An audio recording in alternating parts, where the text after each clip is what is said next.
No music. What We're the heck? live. We are live. This is great.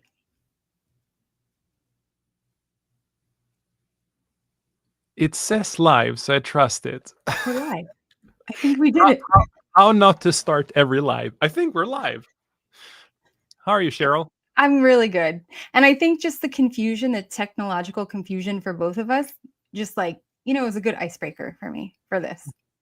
For the audience, people listen to this afterwards or see this afterwards. Cheryl and I did an amazing podcast. She kicked, like, she was brilliant in my eyes.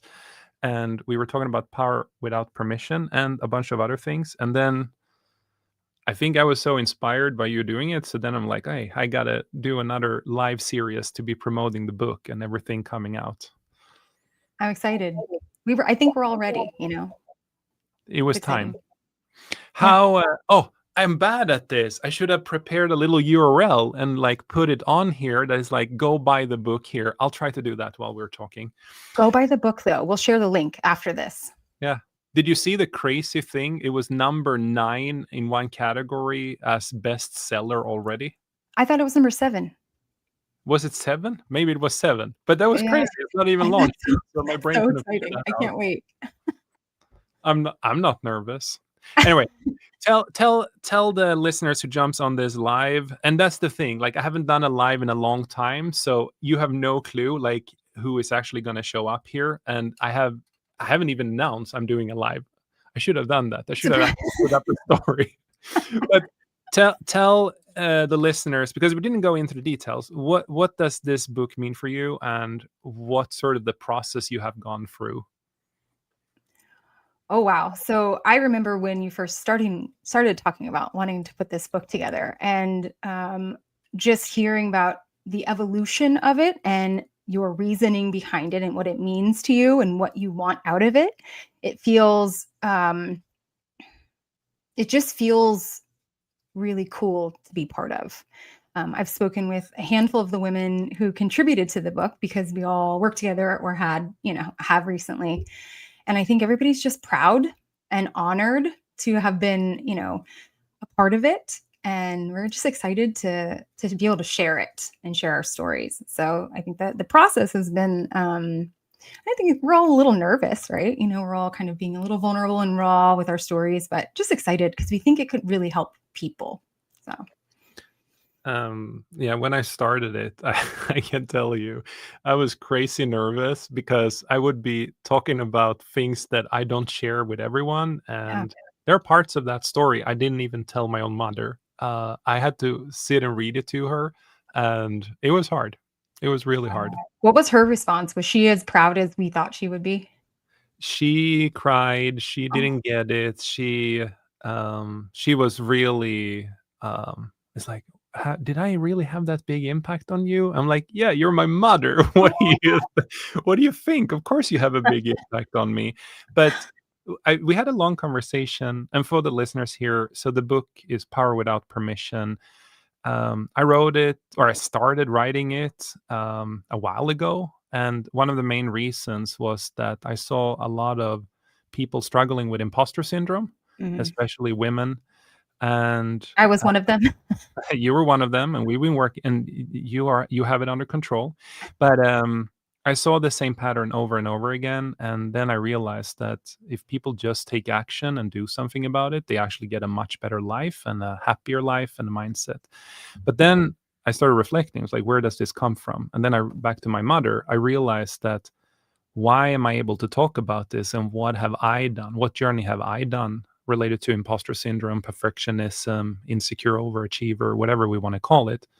And I realized that it's all rooted in how she raised me, how I have overcome it. So then it became a journey where you guys get involved. I'm like, okay, I'm writing this book. My mother's turning 80, and I want to give this as a present to her. And she's turning 80 the week before the book is launched, September 19th, and we're launching the book September 25. And then I reached out to a lot of you because I felt like, okay, she always is like pay it forward mindset, right? And Right. I've worked with all of you, and you're badass, incredible leaders. Um, and I felt like, okay, I'm proud of her, but I'm also proud of like all the amazing things you guys have accomplished. So Mhm. that's how it started. Like, okay, we got to do something together here. Well, I'm excited you got to share it with her. I know that was a big moment that you had been looking forward to because it was basically written for her, right? On Yeah. some level, I think it was like a gift. Massive thank you. Massive, like the first chapter talks about the lessons she taught me and Mm. how I've used them in leadership when we built companies or done other things. And yeah, I was nervous, Cheryl. I usually don't get nervous. I was crazy nervous. And because she doesn't speak English that well, I had to sit and basically translate it live to her In and Swedish, read the it. entire Yeah, book? I the chapters, the first two, the preface and the first chapter, Uh-huh. I actually translated live to her while reading it to her. So she didn't read it herself. I literally sat for Wow. almost an hour reading it to her. And there were a few hugs and a few crying in between, but Aw. it was emotional. Well, I shared my story. So, all of the women who contribute to the book, we wrote our own story.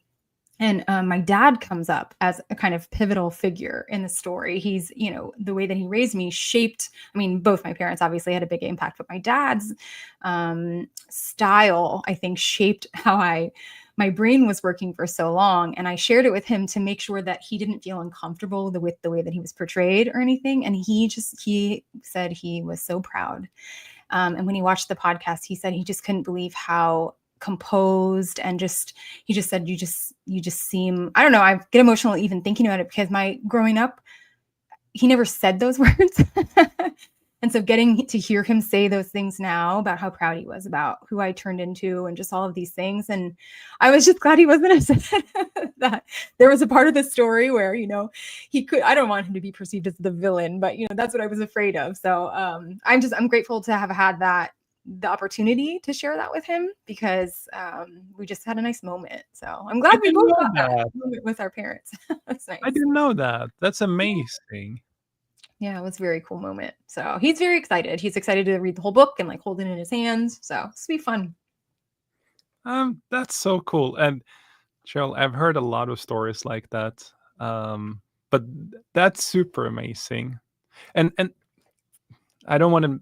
Okay, I'll say Cindy here. I'll mention her. So think about her story, right? She didn't Oh have yeah. the opportunity to actually say what she wanted to say, Oh yeah. and I, even though my father died at 23, and I wasn't close to him, and I'll explain that in the book. Um, I still got to say what I wanted to say and was able to say at 23. I can only imagine. Now you said things and you shown an appreciation and like I saw how you reacted here. Yeah. It matters. Like you got that opportunity. Not everyone gets that opportunity. It Cherish is that. really nice. And maybe that's a good moment to remind anyone listening that if there is anything that needs to be said, or if there are any questions that they have, or there's any, take the time to do it because you may not always get that opportunity. Whatever the thing is, you should say it. If you would say it on the deathbed, say it now. Yeah. Yeah, it's super cool.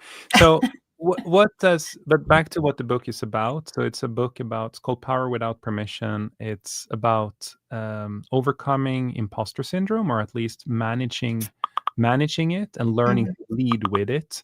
mhm, And it's a book that starts with imposter syndrome, but then it transforms into a leadership book and leading mhm. yourself and leading others. What does it mean for you more from messaging to other women out there and why we decided to write it for women specifically? Oh gosh. My experience being a woman and spending a lot of time with other women is that we often ha- defer to making other people's experiences more comfortable, even if it's at it's sacrificing our own happiness or experience. And so I think we forget often that we're in charge of our own happiness and taking and sort of taking charge of whatever that thing is that's important to us. And so when we think about power without permission, it's not waiting for somebody to say you can come, you're welcome here, right? Just taking the step opening the door, sitting at the table. We all, if they've listened to the podcast episodes, they've heard Julie's story about how she set up a meeting and didn't even sit at the table that she coordinated. That's crazy. I And was so pissed at her then. Every what's time that? every time we talk about it, I'm like, "Come on, you did all the work and you don't even sit at the table yourself." It's crazy. And so I think it's easier, a lot easier. And I don't say that men don't do it. I think men could benefit from this too, because there are some men who find themselves sort of deferring to others. But I think primarily I see it in women. And I think your combination of your leadership style, it's, you're direct, but you're not forceful about it. And so, and that the combination of that and the stories of these women, I feel like it was the perfect marriage of information. It's delivered in a way that feels relatable, but then also you provide actions for how we can move forward. It's not just like a story, it's not an anecdote. It's like, this is what this person did, and here are things you can do tomorrow. Yeah. It's very cool. It's a toolbox, and it's really every chapter is obviously leading with your stories. And then I don't know if you noticed it, but when we started this project and I interviewed all of you and together with Rihanna, I always ask, like, what would you have done different? What would you tell your younger self? And the reason, as I was listening to your stories, and the reason is, and I don't know if you see the connection, every chapter is the introduction, your guy's story on what you have experienced, because I will never be able to understand that. And then a lot of here are the how-tos. They're built upon how you, Cheryl, how Martha, how Julie moved forward. And it's built upon the patterns that we all have seen. So the reader will get an understanding of the problem. What is the situation? What is the problem? And then tools and ideas of how to actually break free from it. And what's so cool is all the women are at different places and different parts of their own journey. And so I'll learn something from Julie's story when I read that. And then in 2 years, I may pick it up again and look at Martha's story and think, oh my goodness, now I'm here. Have you realized that yet? That it's not all something you unpack today. It's you pick a section that is relevant today, and that's it, right? I didn't think of that. Yeah. Thank you. Yeah. I should be talking more with you. It's like when I called you the other week and it's like, here is how I'm thinking of promoting this book. And you just dropped the nugget. And like, have you thought of this? Do you remember what that conversation was? I do. What was Do you want me it? to bring it up now? Yeah. Okay. So as I'm reading the book, I'm not necessarily thinking about all of the women that go pick it up. I'm thinking about the men in my circle who are always looking for ways to help a female in their life, whether it's their partner or their sister or their mom, and they maybe don't quite know how to navigate it because they're not in our heads and they don't know how to talk to them without being accused of mansplaining, right? So they just want to help, right? Men typically just want to help solve the problem. I feel like this book would be helpful for them to pick up and hand as a gift to somebody in their life, because it sort of gives you both perspectives in a very non-confrontational way, very palatable way. And by the way, I'm texting. There was a bunch of people on Instagram, so I just wanted to quickly comment on something. I don't know who's listening still, but I was just typing over there. So I wasn't ignoring you. I was listening, and because I want to continue that topic, but I just had to say, people ask, like, what are we talking about? Power Without Permission, new book, September 25. Go to my Instagram profile. It's linked under there. And I even put up, I don't know if it shows up for everyone, but I put up leadersadapt.com/book up here. This was a little bit an ad hoc series I started, and I forgot to promote that we're going live every single day talking about this topic. And maybe as we keep doing this for the next few weeks, maybe not just you and me, you and 13 other amazing co-authors, maybe I should start putting up some of the tools and the giveaways and all the crazy stuff we're doing here as well. I think you should, because I think it's time. I think it's time we share it. We start sharing with your network. We've been talking about it for so long. It's time. Yeah. Back to the whole husband situation. I think I can say this openly. There have been times with Vesna years ago where I felt like she's amazing. She's brilliant. She knows exactly what to do. And I really Like I think so highly of her, right? And then I'm listening to the conversations, and this was again pre-kids especially, but in the job situation, which is like, this person said this person said that, I'm not sure. And just that constant looping of, am I good enough, or what are people saying about me, or, and I'm like, there were many times I tried to have the conversation with her, and you know, I coach people on this. I help other men and women People on pay you to teach them. people pay me good money to teach them how to kill their imposter syndrome.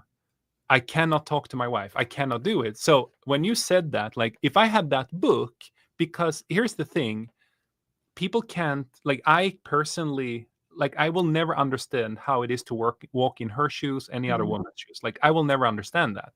But this book is written in such a way, and the stories you guys are sharing are raw, unfiltered, and then with all the tools, and several of you have many tools and small tips and tricks. I would have felt comfortable giving her that, and I know she would have read it. So when you said that, I'm like, why didn't I? We wrote the whole book. We came up with the title, with the cover, and then it's like, there's a second demographic. Oh, Chris joined, by the way. Chris Ferris. Hey, Chris. Yes, I'm absolutely going to call you out. Big heart to Chris. Oh my gosh, I love Chris. I miss her so much.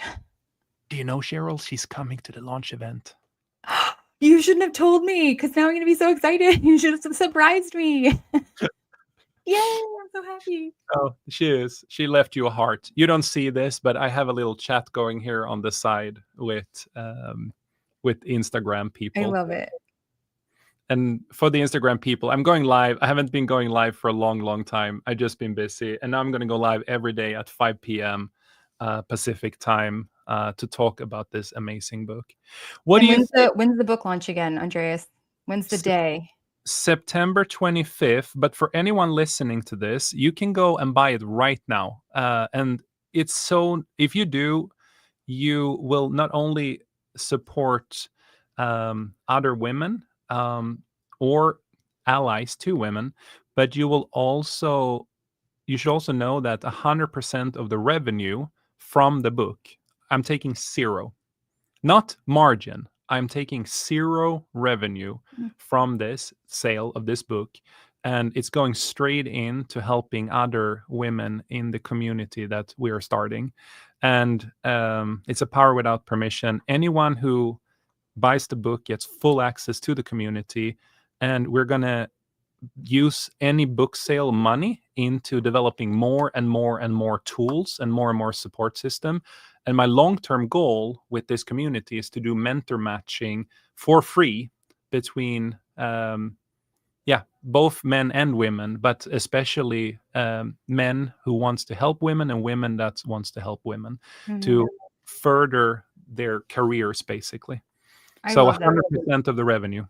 That's so exciting. I can't wait to be part of that community, actually, because I think we're often missing one that doesn't feel like it's gimmicky, right? You want to feel one where there's like a genuine connection with other people in the same situation or in a different situation, and you can learn from them. So that's really cool. That'll be fun. And for people listening here, and it is about imposter syndrome, and then it's a leadership and how to advance your career, basically, or how to run your company different. I want to just point out one thing, though. Again, it doesn't stop there.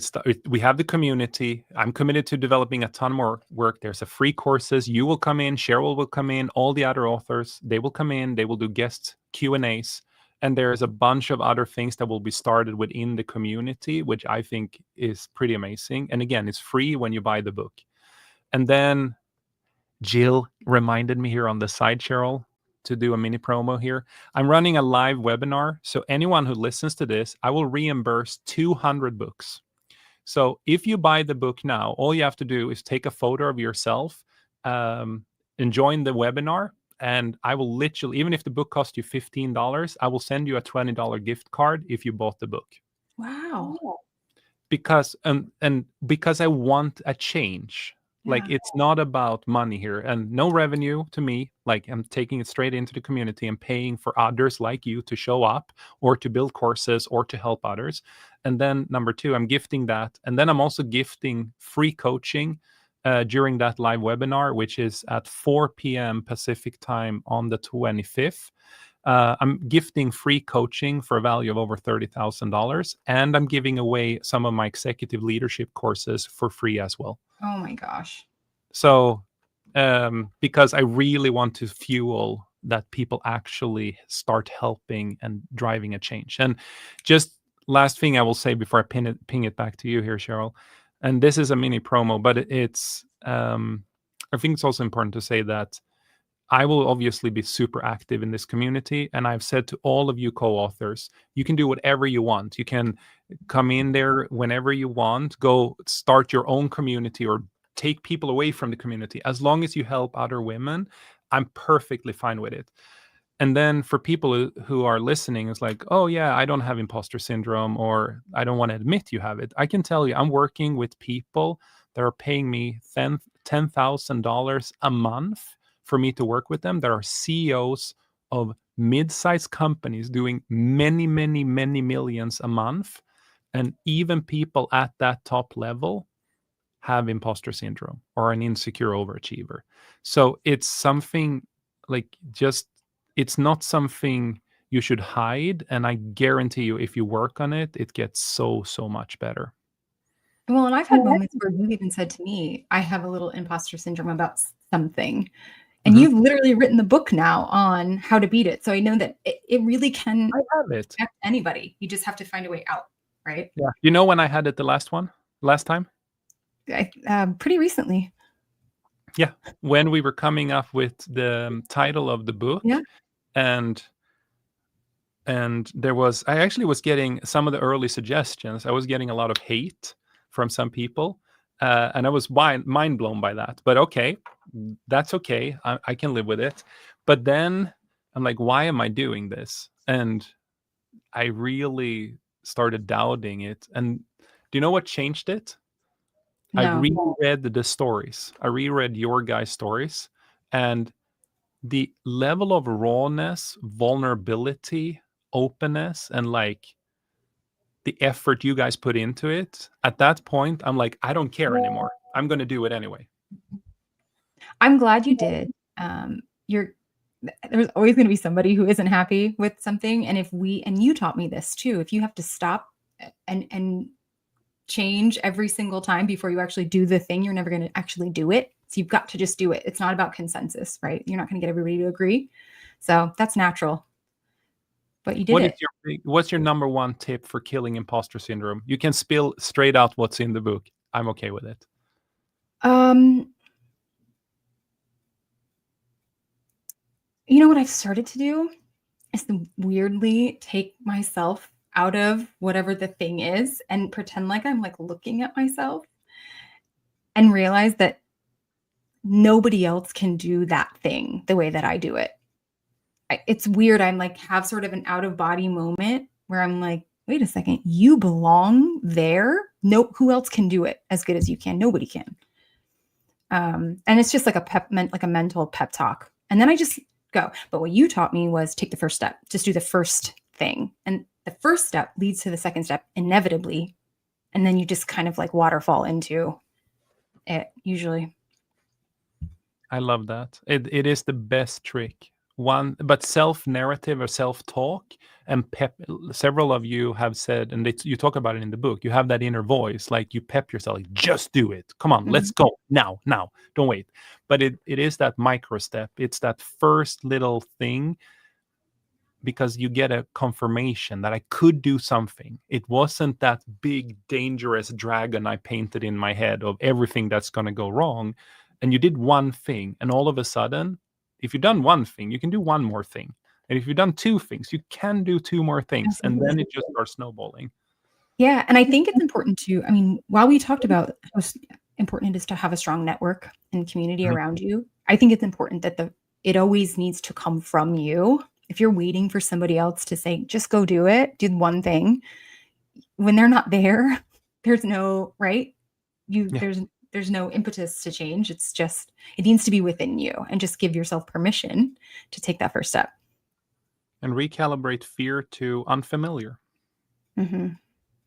Michelle, she was over here the other day, or today actually, and we recorded her audiobook. So there will be an audiobook, there will be a hardcover, there will be an ebook, and all of that. But she said there are 3 hacks: acknowledge it, take small micro actions, and then the only cheat code you can do in any personal development is get a therapist or get help if you have a big problem. I like Like, that. that is like, if you at least do something like that, but just acknowledge it's there, and then you have the right to park it to the side. And that's kind of like you said, it's almost like an outer body experience looking in. Like, it's there, but you're in control from the outside in. That's so true. Saying it out loud, I think, takes away its influence or power, right? In some Yeah. way. Yeah. What, for people listening, Cheryl, go back 10 years. What's the number one thing you would have told yourself differently to do different? That I really did not need anyone else's validation. I grew up thinking that always. But nobody else's opinion matters. The haters who hate the title, that's their job, is to sit there and boo. Like, that's what they do. And the ones who don't like my work product, maybe we're not the right fit at work, right? Maybe I need to find a different leader. So I think it was just realizing that as long as I was doing the right thing and I knew my stuff, just keep moving forward. None of the outside noise mattered. And Why? now, What about you? What's something you would do differently, or tell your younger self? so what the biggest problem I had, and I talk about it in the book, but I started with an imposter syndrome situation, but then through some things that I went through in my early 20s, where I hit rock bottom in terms of mindset and depression. I switched that into more an insecure overachiever, meaning I was very insecure in everything I did, but I was still like, failing was not an option because I was so freaking afraid to go back to that dark place I was in my head. So that's why I became insecure and an overachiever, because I had to do something. The number one hack for me is, I didn't have the curiosity on myself. I had curiosity on others. So that constant calibration of, why do I feel the way I feel? Do I have proof for this, or is this just my own brain looping? I think the self-awareness part wasn't there for me 10 years, maybe not 10 years, but let's say 15 years ago. I was not aware at all. And it wasn't until I developed curiosity and really tried to understand, why do I feel and react the way I do? And that doesn't make any sense.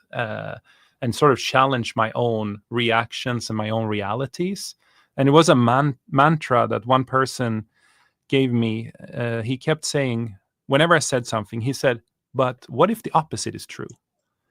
And then that thought process of, what if the opposite is true? And at first it's like, no, but it's not. No, but he's like, no, I want to hear, what is the opposite? And then it's like, I will fail if I do a presentation in front of people, I will pee myself, or like, that's how the level of sabotage I was doing. And he's like, yeah, but what if the opposite is true? I'm like, what do you mean? Yeah, but what if you don't pee yourself? Or like, what if you don't stumble up on the stage, or whatever I was talking about? I'm like, no, then I will stand there and I will do the presentation. Okay, so why don't you do that? I'm like, yeah, I get it. So it's like, my point was, like, my curiosity came from that one statement. What if the opposite is true? Always challenge my own perspective, and don't assume that the emotion I have attached to it is the reality. I love that. That's my out of body thing, I think. Looking at myself and being like, wait a second, are you seeing yourself the way I see you right now? Like, I think that's what. Yeah, It is crazy. And then the second thing came much later, because my insecure overachiever took a while to kill. And today I'm in control of it. I'm not sure it's dead. but I'm in control of it. The insecurity will always bubble up every now and then. The difference is I course correct myself within like hours or minutes. Um, but the second one I use still to this day, and I'll admit that I actually don't think I say it in the book. I use the 5-second rule from Mel Robbins. I know it's used for something else, but the 5-second rule is basically whenever you're feeling something or you're worried for something, just count out loud backwards from 5. So 5, 4, 3, 2, Mhm. 1, and then physically move away or do something different. Because when you're counting backwards, your emotional part of the brain can't connect and you move the thought to your frontal cortex. I still do that to this day. And that's how I quickly course correct my own brain. I wish I I like knew that. that rule 15 years ago. Where was she 15 years ago when we all needed her? Exactly. She's amazing. What's the big goal here? Last question, and then we'll wrap it up. What do you think will happen here? Dream big. Oh, we're gonna have Mel Robbins calling to be on your podcast because the book is so meaningful. That's it. Do you, That's what's you gonna know happen. you know that was actually my dream scenario, be on her podcast. What if she wants to be on yours? I wouldn't have her. No, I'm kidding. No, but that is I'm not kidding. I got asked that question. I would say that would be my dream scenario. On the And then I list. did some research, like how do you even end up there? And let's just say it's a very lofty dream. Well, if we can't get her, maybe we'll get Taylor Swift or something like that. I Let's know. just I mean, shoot for the shoot for the moon stars. That was a reverse way. No, but Cheryl, I think thank you so much for doing this. Thank you for like I've seen you today. I've seen how much you worked on yourself from the time I knew you the first time or got to meet you the first time. I've seen what an amazing transformation you have done and how brave you are and like just the wins from this week about the speaker events and people talking about you in a very positive way, like all the things, like things I've saw from day one, and you see it in yourself now. I think it's so freaking cool. well, I appreciate it. And I'm not blowing smoke when I say you were a really, really big part of it. You know, I always have my husband who's my biggest cheerleader and he'll say all these things and we don't listen. I don't listen when he says it. And then when you were pointing it out, you had nothing to gain by helping me see it. And you did it anyway. So I'm very grateful. Thank you. You're welcome. This has been an emotional journey, I have to admit. So I'm so proud of, like, I really want to do your guys' stories well. And people who listen to this, there is several people here on StreamYard. I have several people here over on Instagram. Please support other women. I mean, you don't have to buy the book, but please support others that struggles with imposter syndrome or doubt. 70% of women have it on a regular basis. I'm Like, we not got to surprised. change that. We got to Yeah. change it. And we got to get more women in power. So that's why it's power without permission. You already have the permission, just go do it. And I hope this book will guide you there. If someone don't want to spend $15 on buying the book, just DM me on Instagram. I'll still give you access to the community if you can't afford the $15. I want two types of people. It's women who want to grow and manage imposter syndrome and grow their leadership, or men that want to support them,